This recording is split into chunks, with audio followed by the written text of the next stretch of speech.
Tito capítulo 2, versículo 11. Porque Deus manifestou a sua graça, trazendo salvação a todos os homens. Essa graça de Deus, ela foi manifestada. Não foi dentro do templo, não foi dentro da igreja, não foi por meio de nenhum recinto religioso.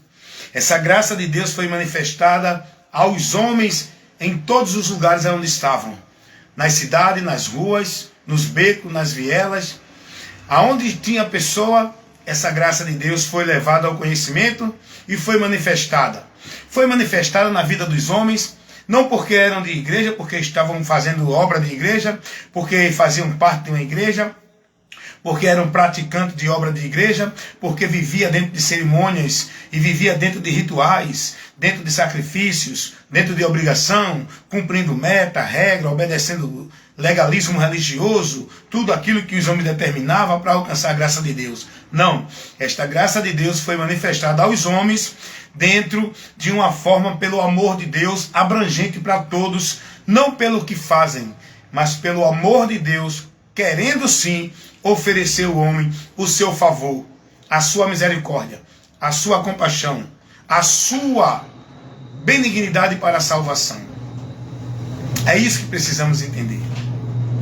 Esta graça foi manifestada, trazendo salvação a todos os homens.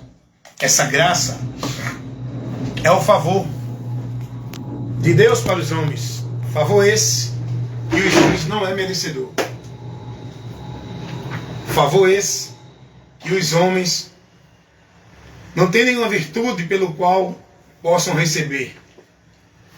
Esse favor que Deus proporciona para os homens não é pelo mérito do homem, não é pela bondade ou pela justiça ou pela virtude do homem, não é por nenhum esforço nem mérito do homem. Esta graça, este favor de Deus foi manifestado aos homens pelo beneplácito da vontade de Deus, o querer dele. Assim ele quis salvar a criatura humana, dando-lhe uma oportunidade, abrindo-lhe um caminho, colocando-lhe uma porta para que o homem tenha acesso a ele.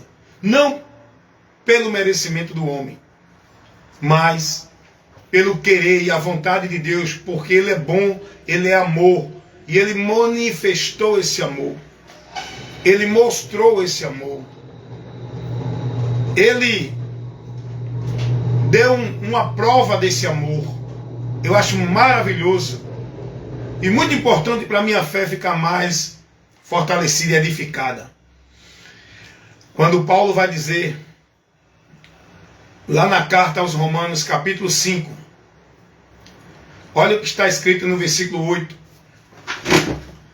Deus prova o seu amor para conosco, em que Cristo Jesus, morreu por nós, sendo nós ainda pecadores. A prova do amor de Deus foi Cristo na cruz do Calvário para a humanidade. Essa é a maior prova de amor de Deus. Ele não só falou de amor, ele teve uma atitude e uma ação de amor em favor de toda a humanidade. Eu que incluo, que faço parte dessa humanidade. Por mim, por você e por todos os homens. Agora olha o que Paulo vai dizer. Porque Deus prova o seu amor para conosco. A prova dele é o ato, é a ação que ele manifestou. Cristo morrendo por nós. Essa é a maior prova de amor de Deus para a humanidade. Em que Cristo morreu por nós. Não porque éramos bons. Não porque tínhamos virtude alguma ou fazíamos alguma coisa que agradasse a Deus, porque todos nós éramos inimigos de Deus, transgressores, ignorando o caminho de Deus. E Paulo vai dizer, sendo nós ainda pecadores. Agora, ele fez isso, sendo nós pecadores, estando na condição de inimigos de Deus, e agora já reconciliado com Deus, e agora já justificado com Deus, e agora já tendo o perdão de Deus, e agora já tendo a comunhão com Deus. Isso tudo pela morte de Cristo. Quando nós cremos com fé nesse ato, nessa manifestação de amor de Deus, que é a graça dele, irmão. A graça de Deus para nós é isso. Tem muita gente que não entende o que é a graça. Estão trazendo uma doutrina de uma graça aí que não tem nada de graça. A graça de Deus é o favor imerecido, irmãos, que Ele nos proporciona. O homem precisa receber a remissão dos seus pecados. O homem precisa ser justificado da sua culpa. O homem precisa ser absolvido do juízo, onde ele já foi sentenciado, julgado e culpado. O homem precisa ser livre da condenação. O homem não tem por onde encontrar isso. Isso é impossível para o homem.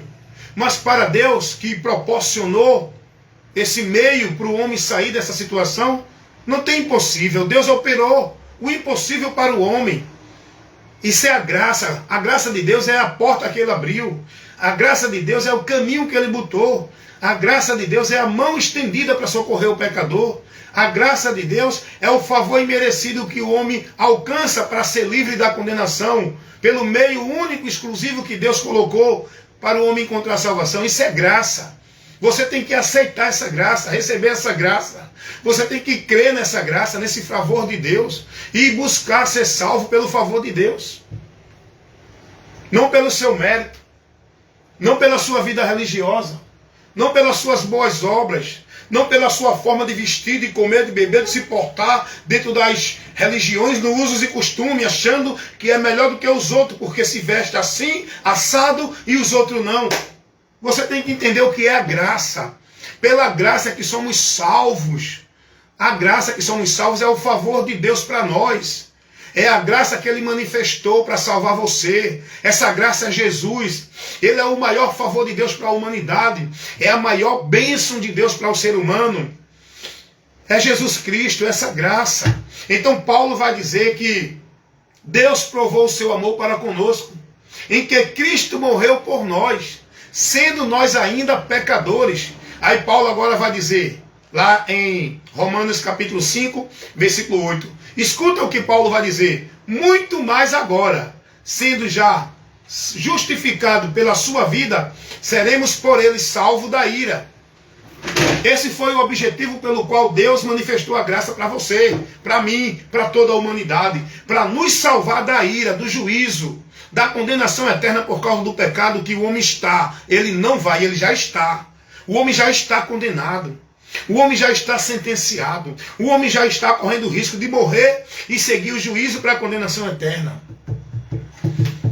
Aleluias, como é bom conhecer a verdade, irmãos. Como é bom conhecer o que Deus mostra para nós. Como é bom estar na graça de Deus. O homem já está dentro de uma maldição, dentro de uma condenação. Mas a graça de Deus, o favor imerecido de Deus, dá ao homem a oportunidade de sair dessa condição. Porque Deus não tem prazer que o homem sofra o juízo eterno. Deus proporcionou um meio para livrar o homem da sua ira. Porque Deus é justo e vai ter que punir o pecador. Porque o salário do pecado é a morte. E Deus, como justo, tem que dar o salário do pecador, que é a morte, o juízo, a condenação. E Deus vai dizer ao homem, se ele não se converter, o que resta para ele é juízo, é condenação. Dá uma lidinha lá em Salmos, capítulo 7, versículo 11. Dá uma lidinha lá, vai buscar o conhecimento de Deus. Mas não é ali, aqui, acolá, dentro desses movimentos que diz que é de Deus. Vai buscar o conhecimento de Deus na fonte. A palavra dele que está revelando tudo isso que eu estou falando aqui, ó.